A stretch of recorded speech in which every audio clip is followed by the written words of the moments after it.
we'll have to forego it. That's okay. So anyway, we'll get to some of it here. Take your Bibles and go to Genesis 28. I hope that you'll go back and look at this video because I think this particular one, Genesis 3, is a great illustration of the concept of Atbash or chiasm. And I'll show you an example of that in just a moment of how it comes together in our Torah portion. So go with me to Genesis chapter 28, verse 10. And let's look at this text, and then I will tie these into our other two texts.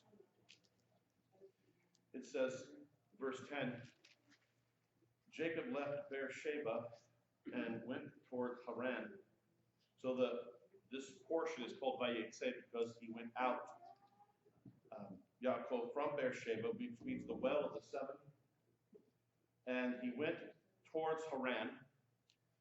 Now the thing is, it doesn't tell us where exactly he goes to. So the sages make the case that he went to what would become the Temple Mount. We don't know exactly where he goes, but it's interesting that they make the point that he probably went to what would be the Temple Mount. Because the next verse says, Vayifga, and he touched the place, which is an interesting way of saying it. He reached the place, or he touched the place, and he spent the night there because the sun had gone down. So the going down, we have the going down of the sun here. It had gone, the sun. So he took stones from the place and he put them at his head, and he lay down in that place. Okay, so he puts a stone under his head for a pillow. For some kind of way of supporting his head. And then it says in verse 12, and he dreamed. Now, I've told you before that in the book of Breshit, Genesis, we have the most dreams per capita of any book of Hebrew Scripture, or any book of the Bible. Everything's happening by means of dreams. By the time we get to Joseph, he's going to have multiple dreams. Everybody's having these dreams in the book, and dreams are moving things forward. And God speaks to his... You are one of them. Just click on the materials. Oh, you got the volume. You got it. All right, let's do it. Here we go. Ready? Go. Don't stop it now. Ready now? You want me to play it now? Yeah. You can get a really detailed outline created just for you.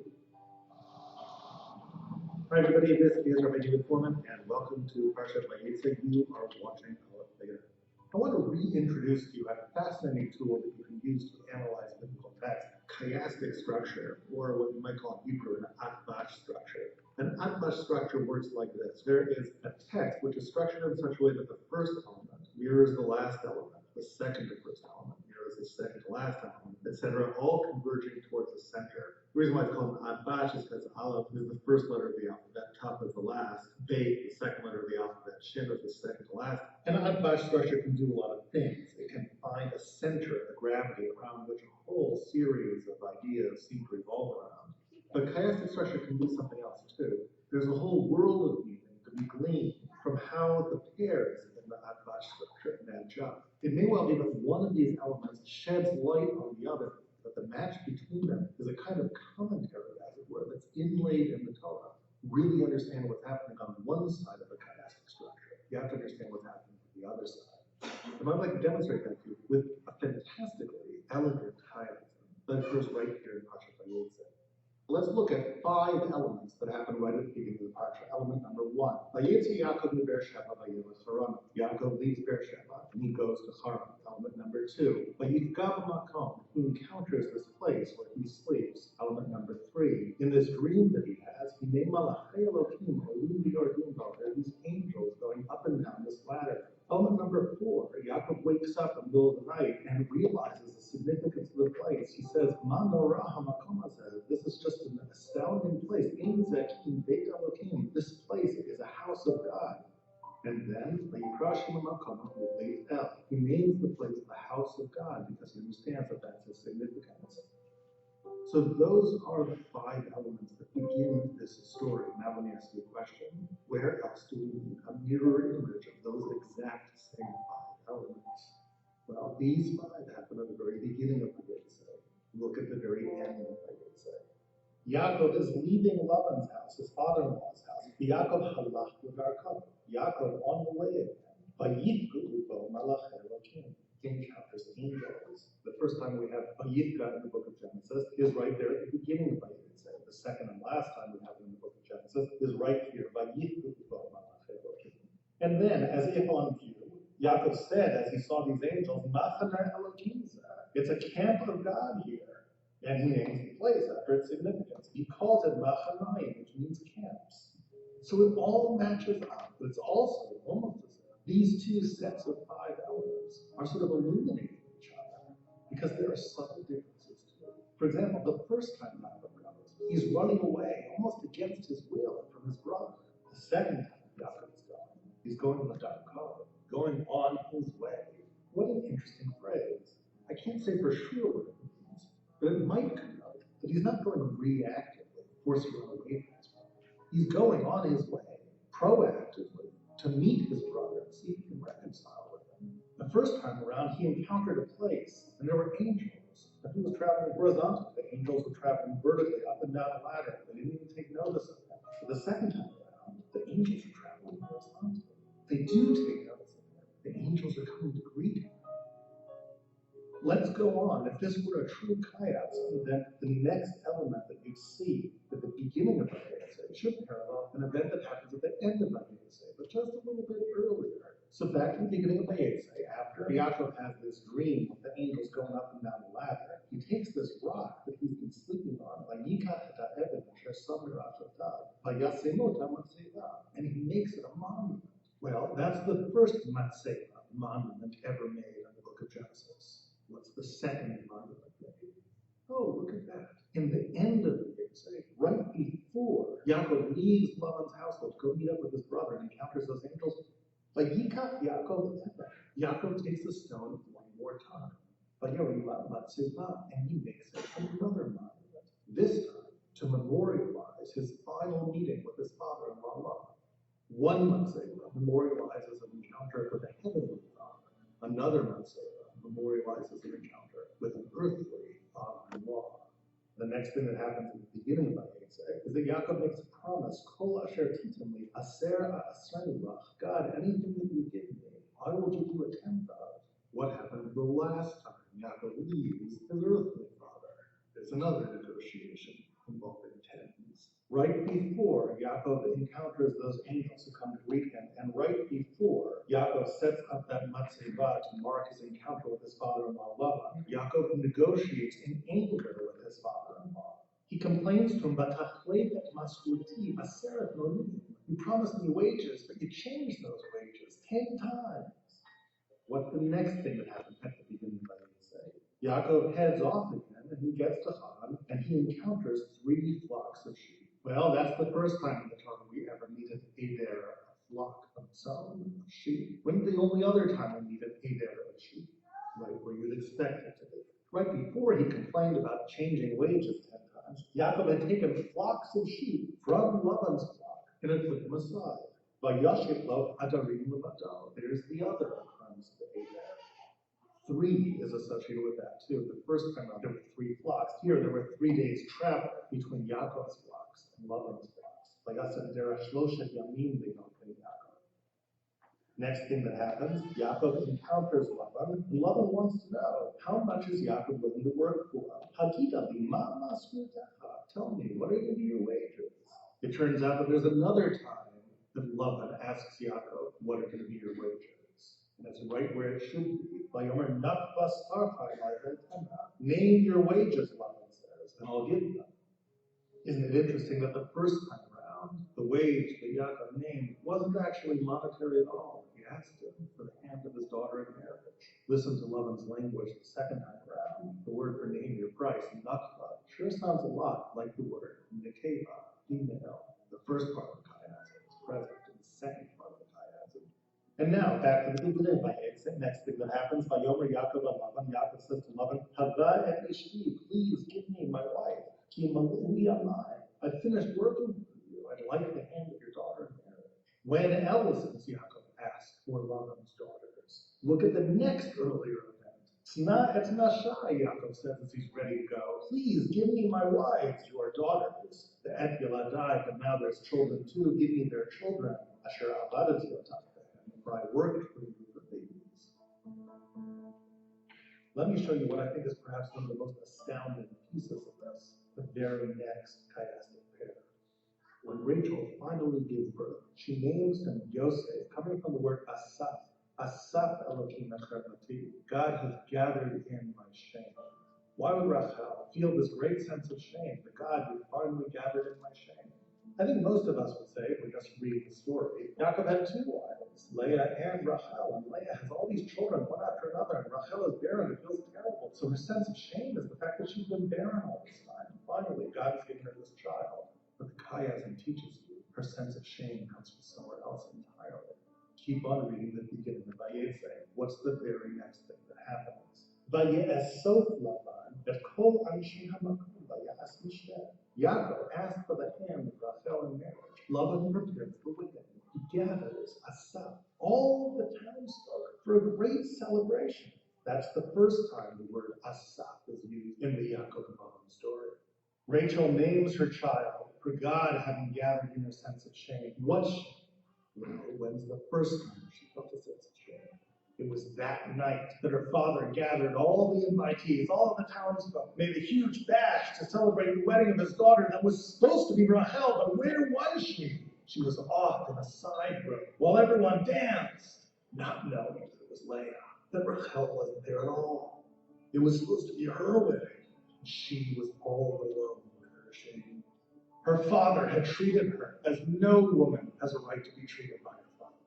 Along came her heavenly Father and gave her a gift that no woman in her situation could ever even rightfully hope for.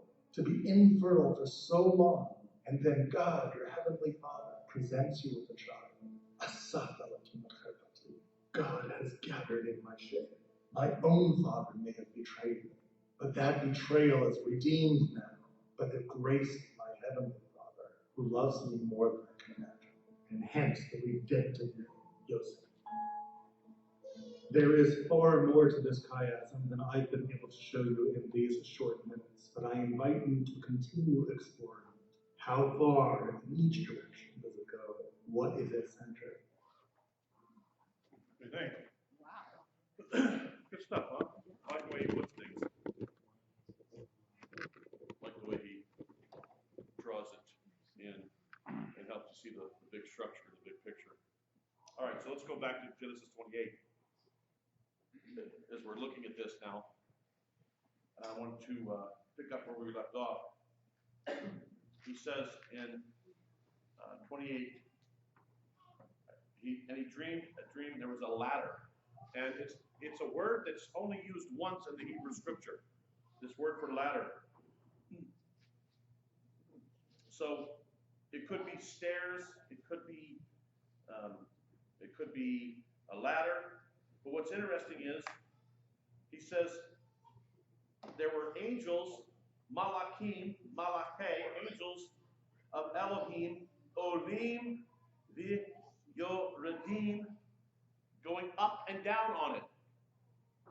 So let me suggest that this ladder, and wherever we are, and it doesn't give us a specific, we are at a portal entry for divine beings.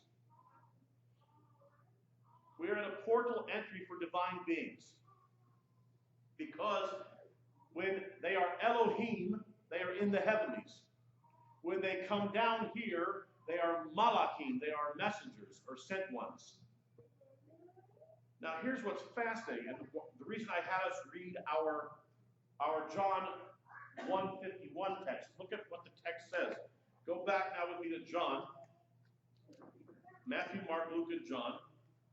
And look at John 1:51. And it says, And he said to him, most assuredly I say to you, this is Yeshua saying this. Hereafter you shall see heaven open, and the angels of God ascending and descending upon the Son of Man.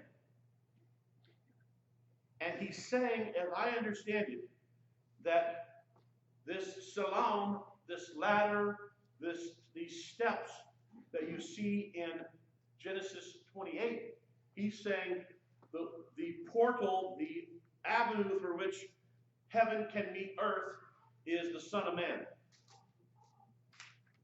The way that angels can come here, the way that Malachim can come here is based on the Son of Man. That he is the one that allows for and bridges the travel between this world and the world to come. He says he sees angels ascending and descending upon the Son of Man. So in essence, Yeshua is saying in John 1:51, that ladder that you saw, so to speak, in Genesis 28, that's me. I'm the way that you bridge the gap. And Son of Man is his favorite term for himself. He repeatedly through the Gospels refers to himself as the Son of Man. And I've said before, I think he likes the Son of Man terminology because Son of Man idiomatically in Hebrew means human being. But in Daniel 7:13, it's clearly referring to somebody who is divine or seated on a throne next to the Ancient of Days. Bar Enosh, this one who's seated on a throne in this binary courtroom scene, this binary heavenly scene that we have in Daniel 7. He says, Yeshua saying, I'm the ladder. Because he says, I say to you hereafter, you shall see heaven open and the angels of God ascending and descending upon the Son of Man. So there's this connection between our text because the only place you get this ascending and descending of angels in either side of the Bible, John 1:51 and our text in Genesis 28. Now, we'll come back to that if we have a little bit of time. Does that make clear on that one for everybody? I think Yeshua's claiming to be the avenue by which the Malachim can come here. They are the ladder, they are the avenue by which those who are sent from there come here. They are the mechanism. Let's go back to our text in Genesis 28 for just a moment. Because it says that, verse 13, and behold the Lord, so verse 13, and behold the Lord stood above it. It actually says, it doesn't have the word amad, which you normally would think for stand, it has the word nitzab. So nitzab, he's standing above, he's presiding over it. It's the idea of his presiding over it. So he stood above this ladder. He said, I am the Lord God of Abraham, your father, and the God of Isaac. Now, when you hear that language, this God of your father, God of Abraham, God of Isaac, what is that recalling? That's recalling covenant. That God had established a covenant with Abraham and with Isaac, and then later with Jacob. So, one of the things that gets left out of our theologies, our understanding of the text, is that when Yeshua comes, he comes as a fulfillment of his covenant promises to Israel. He comes as a fulfillment of his covenant promises to Israel. That often gets left out in December 25th discussions. It's all, Jesus came to save the world from their sins. Yes. Jesus came because, he loves us. Yes. But what gets left out of all the discussion is Yeshua ultimately comes because he has made a promise to Abraham, Isaac, and Jacob. He has entered into covenant with them, and he is going to come and work through the nation of Israel and the people of Israel. And he comes as a fulfillment of his promise to them. That gets left out of the discussion. So look what he says. Your offspring shall be like the dust of the earth. Okay? And later on, he's promised Abraham, your descendants will be as numerous as the sand on the sea and as numerous as the stars of the heavens. Okay? Go out and look at the stars. Count the stars. If you count the stars, that's how numerous your descendants will be. Look at the sand on the seashore. That's how numerous your descendants will be. That must include, in my estimation, it must include Gentiles, because there's no way the stars, there's billions of stars, there's billions of grains of sand. It wouldn't even begin to encapsulate numerically the Jewish people. It's got to include the whole world in this plan, in the bigger plan of God. And I think he was using the nation of Israel to encapsulate the bigger plan. Absolutely. Now look what he says. And you shall spread abroad to the west and to the east and to the north and to the south. Okay, so there's kind of this indication that Israel is going to go to the four corners. And he names all four directions of the map here.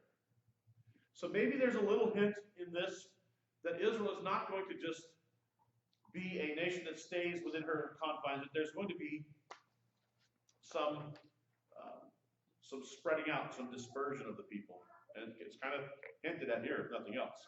You're going to go, he says, east, west. West will be west, east, north, and south. Okay. Now look at this. And in you and your offspring shall all the families of the earth be blessed. Now here's the question. In the Abrahamic covenant, the question becomes this. Are the nations going to bless Israel, or is Israel going to bless the nations? Mm-hmm. And I would make the argument that it wasn't going to be the nations blessing Israel, it was going to be Israel blessing the nations. Okay?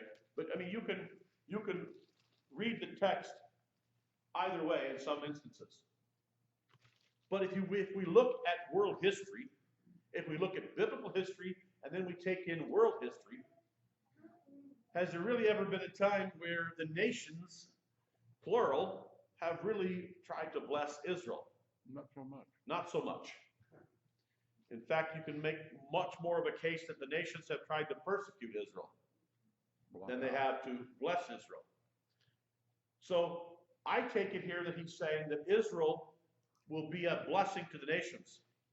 And I can make a much stronger case, historically and biblically, that the nations were blessed because of Israel than I can the other way. And the ultimate blessing of the nations to the peoples of the world would be the Messiah.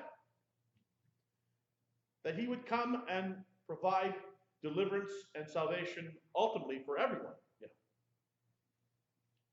Is the wild branch of Israel that has fulfilled this Yes. to the world? Absolutely. Absolutely. In fact, think about this. You have no Bible if Jewish individuals do not continue to copy it. Because long before you have a printing press, you had to have scribes who would copy the text. Jewish scribes. If you don't have them, nobody even has a Bible. On what basis then do you get together, and what do you use as a means of what text would you use? Because all of your writers of the apostolic scriptures, with the possible exception of Luke, are Jewish, and these scriptures are copied through centuries before we get to a printing press. They're the ones who preserve the text. Not only do they write the text, but they preserve the text. So without that, where would we be? Yeah. A few weeks back, we were talking about how and it is true that the great scientists and doctors have come from Israel. And those that were natural born of Israel and have given to the world some great thing. However, us of the wild branch, who are not natural born to Israel,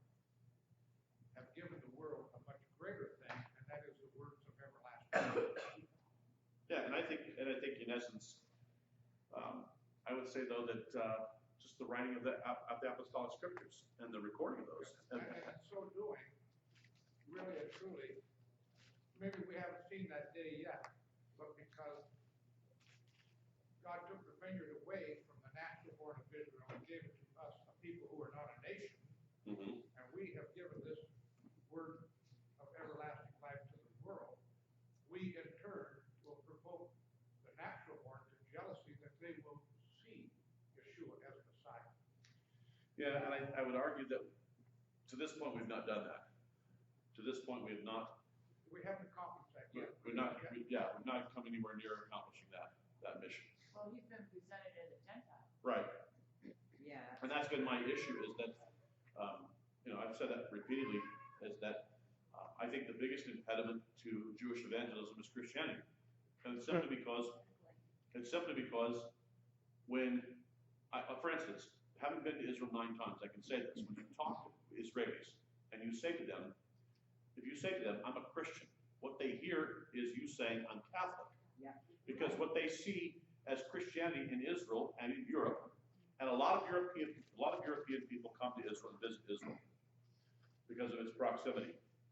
So Israel sees a great deal of Catholicism inside of Jerusalem and outside. One of the things that the Catholic Church did was they bought up land in Israel when it was very cheap. They bought up a great deal of land, and they have set up numerous convents and monasteries in Israel. They're everywhere. Mount of Beatitudes is a convent. Okay, you go to the area where they have the Peter's mother-in-law's house, and they have the 2 synagogues there. There's the old synagogue and the new one. And you walk in, and there's nuns that guard that area. And it's so it's built. There's a church built over Peter's house, and it's got a glass floor. And when you walk in there, the nuns shush you. You can't talk when you go in there. It's supposed to be in solitude. So people want to go in there and see the excavation and the archaeology, but there's a nun sitting at the. So I'm just saying that for Israel, the Israelis, when they hear Christian, they hear Catholic, and the pictures that you see of Jesus in Catholicism, he looks like a medieval Renaissance man. He's got a round disc behind his head, and he's got a halo over his head, and he looks very, very Mediterranean. He looks very, very medieval. And I've said this, this again. I want to try to bring her here. Professor at not at POU. I'm thinking of the other Catholic school, St. Martin's. St. Martin's. POU is Lutheran. Sorry. St. Martin's in Lacey. You have a whole history. You have a whole history of anti-Semitism through Catholic history. Just rife with anti-Semitism. So I would argue that the Jesus that many Jews have rejected is not the Jesus of the Bible, but the Jesus who's been caricatured in Christian art, in Christian books, and the way he's been presented. No wonder that they reject him. Well, look at the Last Supper. Yeah, you have the Last Supper, which is really it's really not, it's inaccurate in almost every, it's great art, don't get me wrong, on the artistic side of it, it's very good. On the historical accuracy of it, it's pitiful. But so people take their theology from books and art and other things, and this is why they have this distorted picture.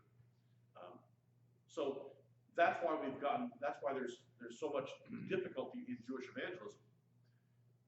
When I've had opportunity to speak just one-on-one with Orthodox Jews, and they've said to me in private conversations, we've had, they've said to me, who do you think this, you call him Yeshua, who do you think Yeshua is? And when I say to them, I said, let me tell you who I think he is. And I said, I think he's Yahweh on the ground. And every time I've said that, they've said, wow, okay. I can start to work with that. This is Yahweh on the ground. And they look at you like, wow, okay. I said, he's not separate from Yahweh. He's one and the same with. And they just look at you like, okay. And then when you show them text from their own scriptures that begin to allow for this and begin to make a place for this. And one of those places, by the way, is this text here. Watch what I mean by this. Hold on just a second. I'll get back to your question in just a moment. You have Jacob encountering Malachi. And he sees this dream, angels ascending and descending. Now go with me to chapter 32. Chapter 32. And look what happens. It says, and Jacob on his way, and the angels of God met him. And when Jacob saw them, he said, this is God's camp. And he called the name of the place Mahanaim. It's a dual form. There's camps, at least two. It's a dual form. He says, there's camps of angels here. They're camped out in this place. Like, it's almost like, forgive me, but it's almost like the Twilight Zone. There's some camps of angels. He's had this dream of them coming and going up on this ladder. Now watch what happens. If you skip down in chapter 32, you got to skip down and go to verse 22. Verse 22. This is that same night he arose. This is Yaakov still. He took his 2 wives, his 2 female servants, and his 2 children, his 11 children, and crossed the ford of the Jabbok. And he took them and he sent them across the stream and everything else he had. And Jacob was left alone. It says, and a man wrestled with him until the breaking of the day. A man. When the same man saw he did not prevail against Jacob, he touched his hip socket, and Jacob's hip was put out of joint as he wrestled with him. Then he said, let me go, for the day has broken. But Jacob said, I will not let you go unless you bless me. And he said to him, what is your name? He said, Yaakov. Then he said, your name shall no longer be called Yaakov, but Israel. For you have striven with God and with men and have prevailed. With God and with men. Then Jacob said, please tell me what your name. He said, why is it you ask my name? And there he blessed him. So Jacob called the name of the place Peniel, saying, for I have seen God face to face, and yet my life has been delivered. The sun rose upon him as he passed Peniel, limping because of his hip. So he encounters a man. Now go with me to Hosea. This is our text in Hosea. And I want to get to, let Hosea talk to us about, in this prophetic section, about who this man is.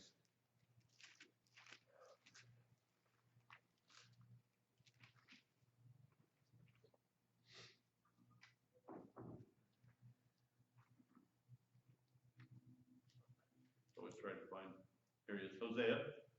And again, the numbering is different in some of your Bibles. But look at Hosea chapter 12 and look at verse 3. Hosea 12:3. Maybe verse 4 in some of your Bibles, depending on how the versification. He says this. He took his brother by the heel in the womb, and in his strength he struggled with God. Yes, he struggled with the angel and prevailed. He wept and sought favor from him and found him in Bethel, the house of God. What he names this place in chapter 28, the house of God. This is the gate of God. This is the gate of God. This is the portal where heaven and earth meet. And what do you know? When heaven and earth meet, there's a God-man there. There's an angel and there's God and a man. So an Elohim, a messenger, a man.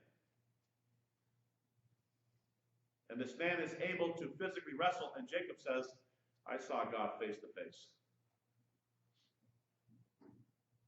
So Hosea 12. And Yeshua saying in John 51, 151, I'm the ladder, I'm the source in which all this is able to move from this direction down. I'm the ladder. You'll see angels, you're going to see heaven open and angels ascending and descending on the Son of Man. I'm the portal. I'm the one that allows this realm to touch this realm. And it's these texts that I think we have to work through and understand. And I think when we, at least when we're working with these texts, I'm talking Genesis, I'm talking Hosea, I'm not talking with them about apostolic scriptures yet. And I can make a case for this one, this man, this angel, this Elohim that's in their texts. And there are these camps of these angels. They're there in chapter 28, they're there in 32. He counters these camps of, so to put it in terms of basketball, like we talked about last time, these angels are not so much man-to-man, but they are playing zone. There's a zone defense.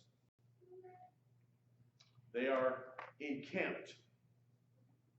But obviously from these encampments, and by the way, these Machanayim, these encampments, this is, we know from later texts that these Malachim are armed and dangerous. That they have weapons and they are able to fight if need be. They can fight with swords, they can fight with chariots of fire, and they can fight with blindness. They can strike people with blindness. So their own, how do you, I mean, you can't, if they can strike you with blindness, there's no way you can fight them. They could just say to a person, you be blind, and the person can't see them. And now how are you going to fight something you can't see? Yes. Even in Daniel, I think chapter 10, Gabriel told Daniel, I've heard your prayer. I wanted to come and talk to you.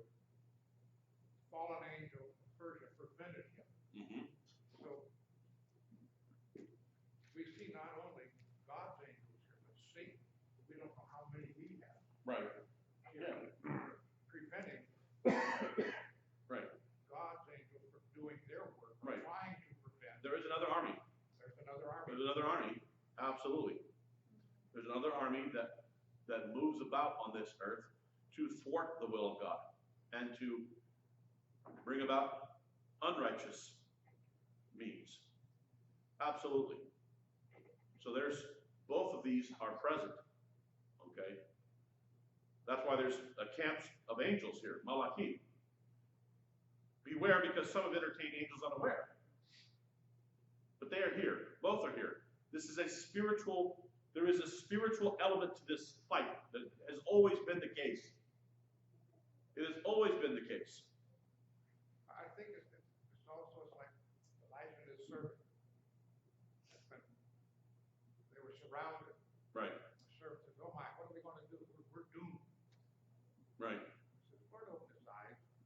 Right. The whole hillside was covered with the heavenly host. Right. See, they can be stealth too. That's another thing. So either they can be stealth, that is, you can't see them, or they can strike you with blindness so that you can't see them. Either way, how do you fight them? Yeah, go ahead. So I was thinking back to what you said about when you're talking to an Orthodox person, and you tell them, oh, on the earth, this is the Lord on the earth. Mm-hmm. And I'm wondering, and you said that kind of starts the conversation. I found that interesting because you don't think they would think of it as being blasphemy. I mean, if you're saying that this is the Lord on earth, you know, how they don't want to sometimes recognize. Right, because here's what I do though. There's I was truncating how I go about it. No, I thought sort of compressed. I mean, how that So works. one of the things that I think we can do is to show that throughout the Hebrew scriptures, God has body parts. Now, I know what you're going to say. Well, those are anthropomorphisms.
Who can touch you, who can wrestle with you.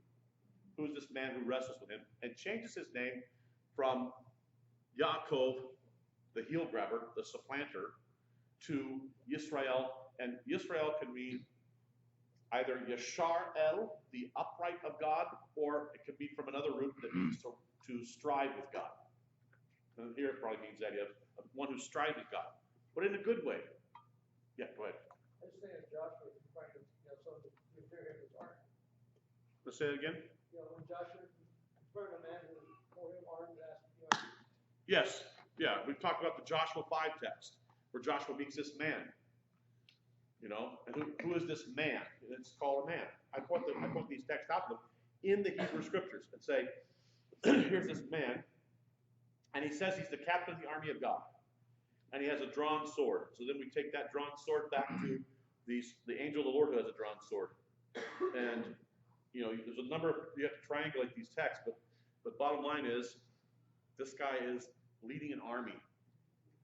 And he's the captain of this army. This is why then I think you can see Yeshua say things like, now it makes sense when he says to Pilate, things like, I could call a legion of angels and they would be here in a moment to rescue me. They would, you have no chance at me. That's not an idle threat. That's not just words. He's saying, if you really knew who I was, I'm the commander of the army of God. I could, and by the way, this is why in the Gospels, angels are around him all the time. Sometimes we're allowed to see them, sometimes we don't see them. They are clearly there at the birth, the heavenly hosts, singing glory to God in the highest as he comes here. And then all the way through, you see little places where there's angels. They're bodyguards. He's never left alone because he's the captain of the army. He's always got a bodyguard around him. He always has this army near him.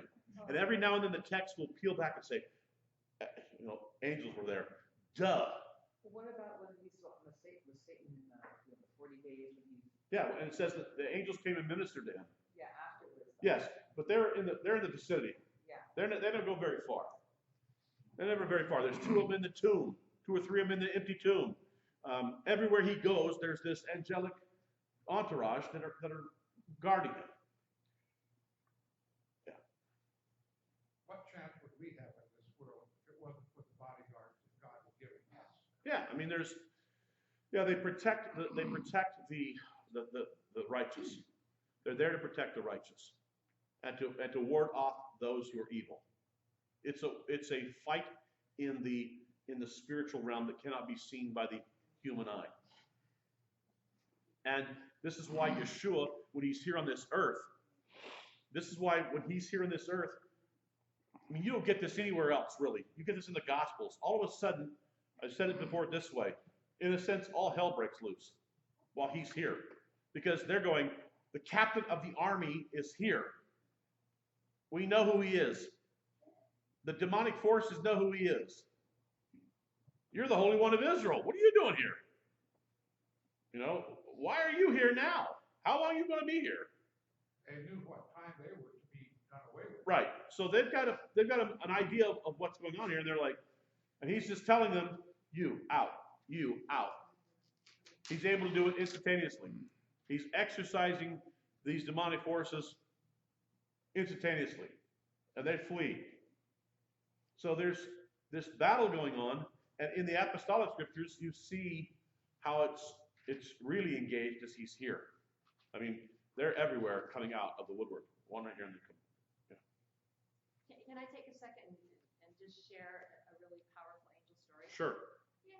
So when I was living in Connecticut, I was ended up driving in New York back up to New Haven, and I was trying to get home from Pennsylvania, and I was on the phone, and I got the wrong exit. So I'm on the George Washington Bridge. If any of you've been there, Oh my. it's a huge multi-lanes, pouring down rain. It's like, oh, I'm going to have to cross the GW on a Friday at 5:15. So anyway, I pulled off and prayed, You're not getting crossed home the till Sunday. GW, pouring down rain, got across the GW, and I had to get onto this parkway. Well, if you're not in the right lane, you'll end up in the Hudson River. Seriously, okay? So I was a basket case, and I'm in the wrong lane, and it's Friday afternoon, there's people pouring out of the city, trying to get on the parkway, and I must have this panic look on my face, but anyway, I looked over, and all of a sudden, I mean, it's 4 lanes of traffic. They just froze. It stopped. And I got my car on, and we went back up. I mean, I just burst into tears. It was like this freeze frame. Mm-hmm.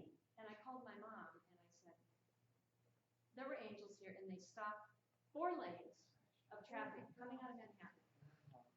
It was on Yeah. Yeah. I mean, it still just takes my breath away. Baruch Hashem. And I think he does things like that. Yeah, where God preserves the life of his people by protecting them in cases where they would otherwise be destroyed. Yes, I totally. 2 things.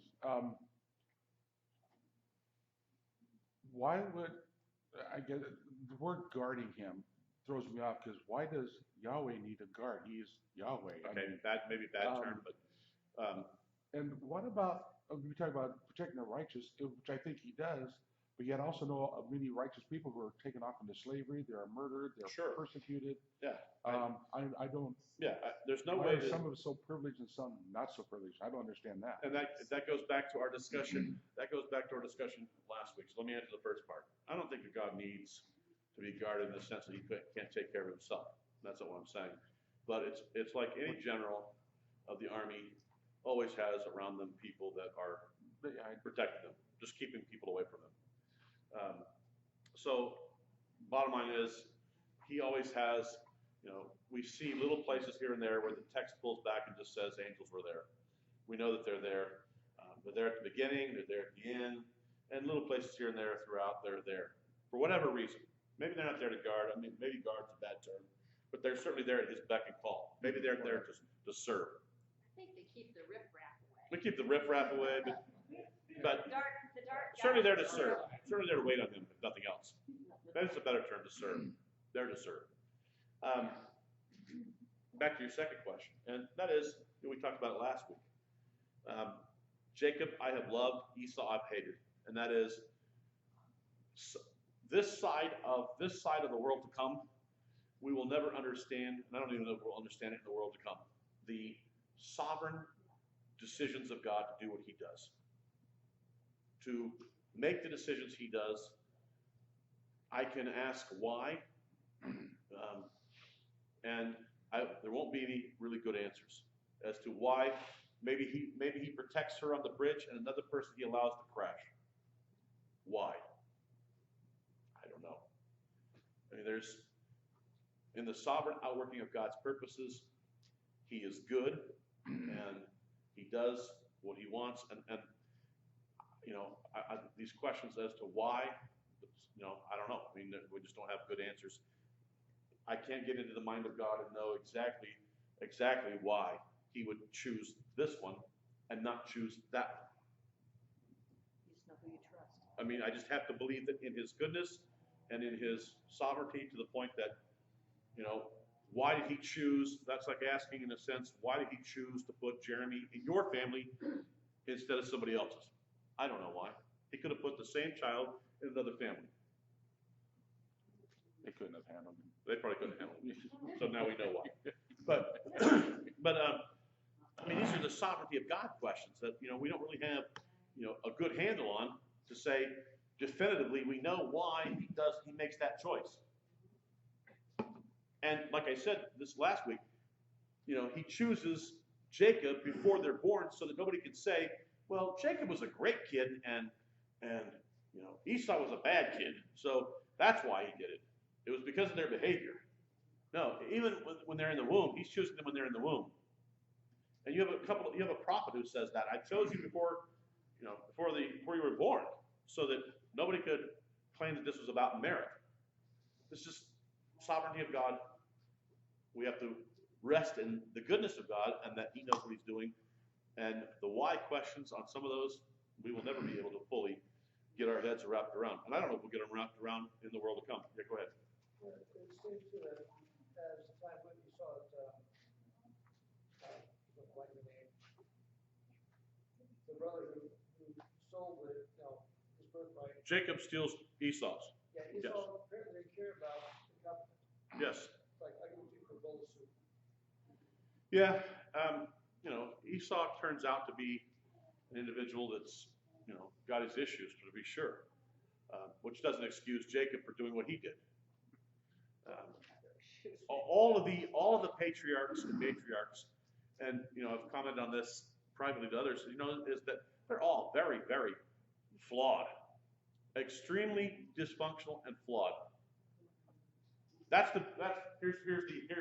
Here's the story of the Bible is this, in a way. Another story behind the scenes is an incredibly hyper functional God works through dysfunctional people For some weird reason. to accomplish his purposes. You look at the people that God chose. You go, I mean, he chose Galilean fishermen who never understood him while he was here. He kept saying to them, "You guys know who I am? Well, yeah, you're a great teacher. Yeah, okay. So, any more insight? You know, nope. You guys know you understand what I was trying to teach you? Not exactly. Could you explain it again? One more time? We have a text in the Gospels that says that they sat around after he died and kind of pieced it all together. What did he tell you? What did he tell you? They kind of went, okay, let's put it all together now. So this is recollection of what he said as they're trying to piece it all together. And finally, Peter says, "You are the Christ, the Son of the living God." And he says, "Well, flesh and blood didn't reveal that to you, but my Father who is in heaven. You'll never come to that on your own. That was divinely revealed. And it's the only way you came to that." Then what does he say? The same Peter later on, he's going to say, "Get thee behind me, Satan. What you're saying, it comes from the evil one. You know, evil one's using you to say this. He's trying to wreck the plan. I know where that's coming from. I know exactly where that's coming from." Yeah, yeah. I think that, like Mary is talking about here, you know, if we, as individuals, look back in our lives, we can see many times, you know, like I myself, 100 times I should have been dead. Yep. And You especially. I've heard some of your stories. Yeah. Absolutely. Think about it, let me try to do it. I know. I've heard some of his stories. Anyway, the fact that Mary gives praise to God, Absolutely. and that's where we should all be. Yep. We should give God the praise. There's not coincidence. It's not too happy. No. So I want to go ahead right here. I was just thinking God's no respecter of person, but also that you never know who's praying for you. You never know True. what the plan is for you. I mean, because we're all individuals. We're all like different. We're all, you know, just have different plans. figure it out is mind-boggling. So, Absolutely. I mean, Mary, maybe someone praying for you at that point. I mean, you don't know. Right. I mean, we've all had experiences that, and why people in their countries are enslaved, why they're put to sleep. I mean, such spiritual battles are so strong, especially when it's a pagan country or if it's a country where horrible things have happened. Not to say those people's fault. It's just that sometimes they're just such crazy spiritual, horrible things going on Absolutely. that, and so more people, that's why we really always need to pray for people like what you do, in the beginning. Pray for those who are being persecuted. Yeah, absolutely. You know. I want to end with this.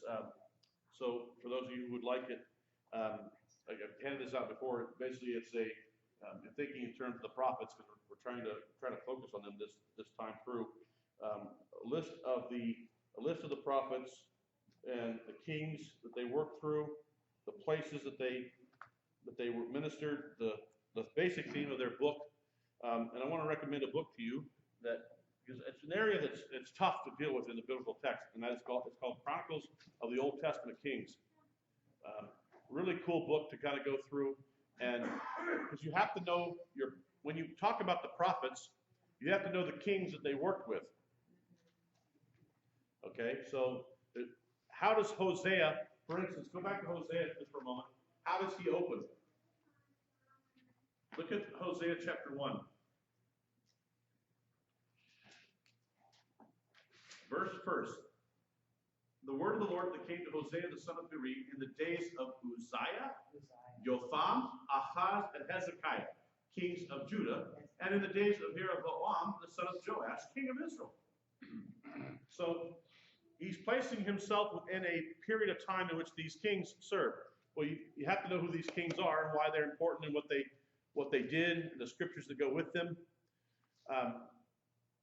So let's real quick. I'll make this real quick. We have Northern Kingdom is Israel.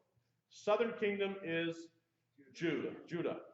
It's not until we have a split in the monarchy that you have a Southern Kingdom. And Judah, now we can talk about Jews. Because they're Southern Kingdom, they're Judah.